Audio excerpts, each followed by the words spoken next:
guys, and welcome to Coding for Kids. In this video, we are going to be talking about the CSS Box Model. Now, we've done this topic before, and if you haven't checked out my previous video, go check that out, because in my previous video, we talked a lot about what the CSS Box Model is, and then in today's part 2, we are going to be talking about the properties and just how to code the CSS Box Model. So let's get started.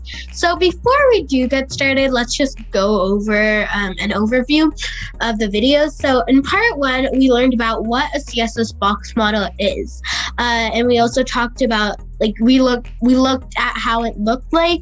Then we looked at the different parts of a CSS Box Model, and then we learned how to calculate the width and height of an element. So this is just lots of explaining and teaching. And then in part 2, we're going to be just looking at the code and how to code for the padding, the border, the margin. Then we're going to be, doing some coding in code.org. So first, let's explore all the properties. So first, the padding property. So the padding, CSS padding property is used to define the space between the element content and the element border. For example, if we have a certain content, I guess maybe it could be a heading, maybe it could be a paragraph. Let's say the paragraph. Let's say the paragraph is our content. The padding would be the space in between the border and the paragraph. So let's say you want some space between the two. Maybe you would say 10 pixels or 20 pixels. And that would say how much space there would be in between them. And you can see right here, how you would write the code is just padding, colon, and then how many pixels. Also, padding means the whole thing.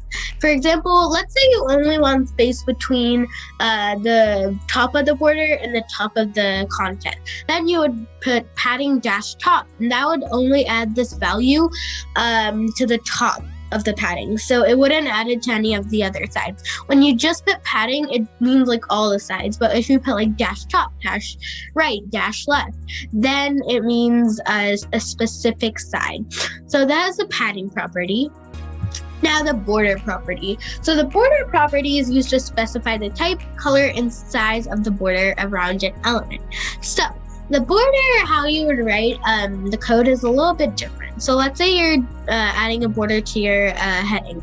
So what you would do is you would put border, then colon mark, and then you would put 3 different values. First, you would put the size or the thickness of the border. For example, you can see right here, we want it to be 5 pixels thick.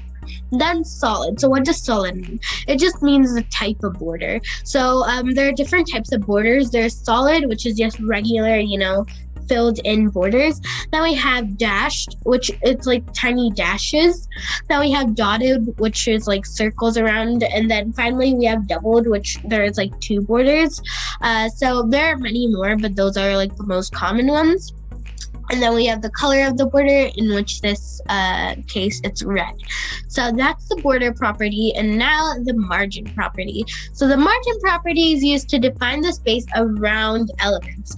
So even though let's say our border ends at a specific place, you can add margin. And that's the margin is the space after the border. So what this does is it kind of, even though the border ends, we still have invisible, space on our element. So for example, let's say this image ends here, but margin would make it really end here. Even though you can't really see anything here, there's still part of the element here because that's the margin.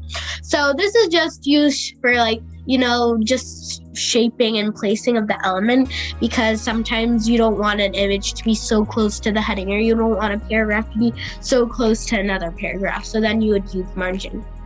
So margin, again, we talked about this in our last video. It's completely transparent and doesn't have any background color, and so does the padding. No background color. It's just invisible space. So now you can see the code. You can kind of see it in some examples dash top, dash bottom, dash right, dash left.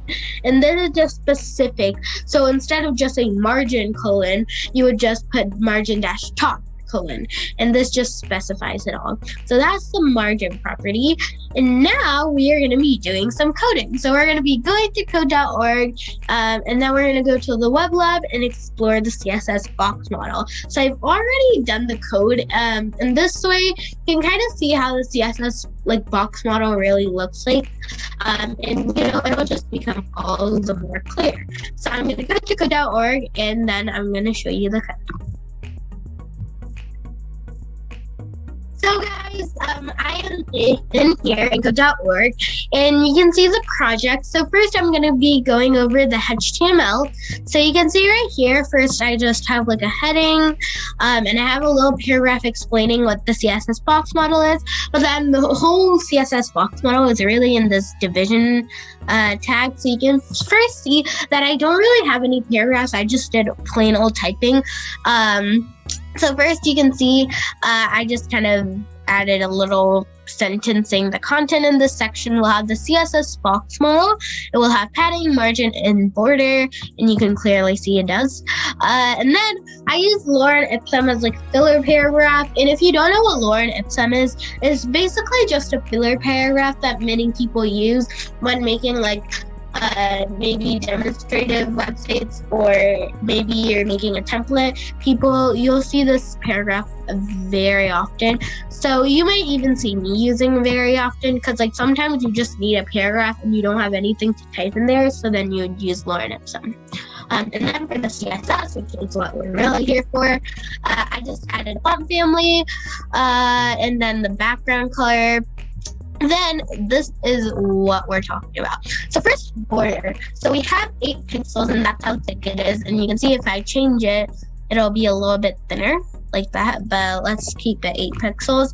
Then I have solid. You can add different things other than solid. For example, you could put dashed, and you'll see there's these little dashes around. You could put dotted, and it'll create dots. And then finally there's also double, yeah, I'm pretty sure double, yeah. And you can see it kind of almost creates this photo frame kind of effect, at least for me. So those are the visible, clearly visible types of borders. There are other ones, but those you need some a little bit more coding. So these are the clearly visible types. And again, I'm just gonna put solid. But yeah. And then we have our color, which is just black. And then for the padding, you can see right here, I added 35 pixels, and that means it's for all the sides. For example, if I put padding dash top, it would look weird, first of all, but it would only add that for the top. If I put dash bottom, you can see it would only add it for the bottom. If I put left, only for the left. And then if I put right, only for the right. So I'm just gonna put it for all, so all the sides get padding. And then I added 35 pixels. Again, this changes. If I add 15 pixels, it'll look like this. But yeah, I'm gonna add 35 pixels because that's what I feel like is good. And then margin is just invisible space. So for example, let's say I had 15. You can see that it's very close because that's how much space there is, 15 pixels. Now if I had nothing, it would be super duper close. You can see it's really, really close. So that's why you want to add margin if you want space in between other elements. So you can see right here, I just refresh and save. You can see there is some space, and what this does is it's also you don't really need to specify the width because it's gonna automatically add some margin around here. So again, let me just copy this and delete it. If I delete it, you can also see it's stretched out on the sides as well because there's no margin on those sides as well. And even though there's no element on the bottom, it will also add margin on the bottom, so nothing can be too close on the bottom as well. I'm just gonna paste that. So yeah, so this is the CSS box model. It's actually pretty easy. It's just a little format or a layout. And these 3 properties are really important because it's very important. Like, I would say border isn't as important as padding and margin, because when you're creating like an official website, you're gonna need to use margin and padding a lot. Border, I would say you do need to use, but not as often, since it's a visible property. But yeah, so that is the CSS Box Model properties. And I'm gonna go back to the slideshow so we can kind of review of what we learned. But yeah, so that's all the coding for today. So guys, for review, in part 1, we learned about the CSS Box Model and the visual of it.